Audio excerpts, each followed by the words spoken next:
ازيكم عاملين ايه؟ يا رب تكونوا بخير. عايزين تعملوا كوبايه نسكافيه بالمنظر الجامد ده وحرفيا نصها فوم وكمان كيتو؟ يبقى الفيديو ده ليكي. بس لو اول مره تسمعيني، انا نور. ما تنسيش اللايك والشير للقناه.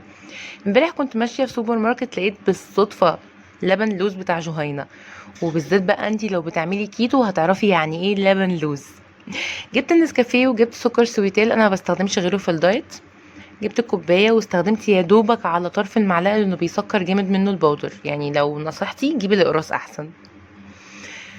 جبت الكوفي بريس، حلوه جدا يا جماعه، او مش محتاجه تجيبي منها الغاليه دي، كانت من على جوميا ب145 وعامله نتيجه جامده جدا. حطيت معلقه وربع، انا بحب النسكافيه جدا فزودت براحتي. حطيت المعلقه وربع في الكوفي بريس وبدأت اشغلها. عموما هي استخدامها سهل جدا. اول مرة تظبطي بس كوباية المية اللي هتحطيها فيها، حبة المية او حبة اللبن، وتشتغلي تكتين تلاتة، هتجيب معاكي مفعول سحر بجد. احسن حاجة ممكن تعملي بيها فوم بالمنظر ده.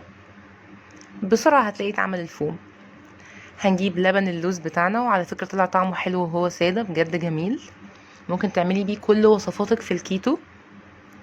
صبيت في الكوباية ودخلته الميكرويف عشان يسخن. ده منظر النسكافيه بعد ما عمل فوم جامد جدا، وده اللبن بتاعنا بعد ما سخن. جبت بقى كوباية تانية صغيرة عشان المنظر يبقى احسن حاجة.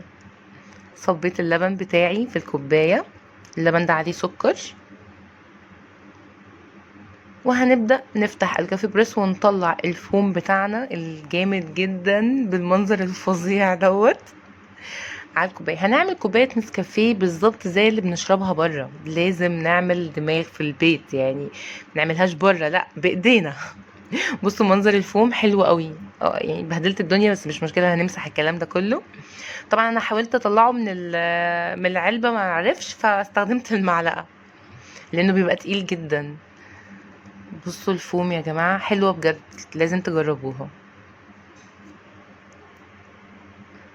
مزيكا. قلبت الفوم على اللبن. قلت بقى ادلع نفسي زي المحلات بالظبط واديها رشه نسكافيه من على الوش. جامده جدا بجد، حلوه قوي. بجد الدايت مش حرمان، روقنا نفسينا وعملنا كوبايه جامده جدا وفوم وحركات. لو عجبتك الوصفه ما تنسيش لايك وشير للقناه.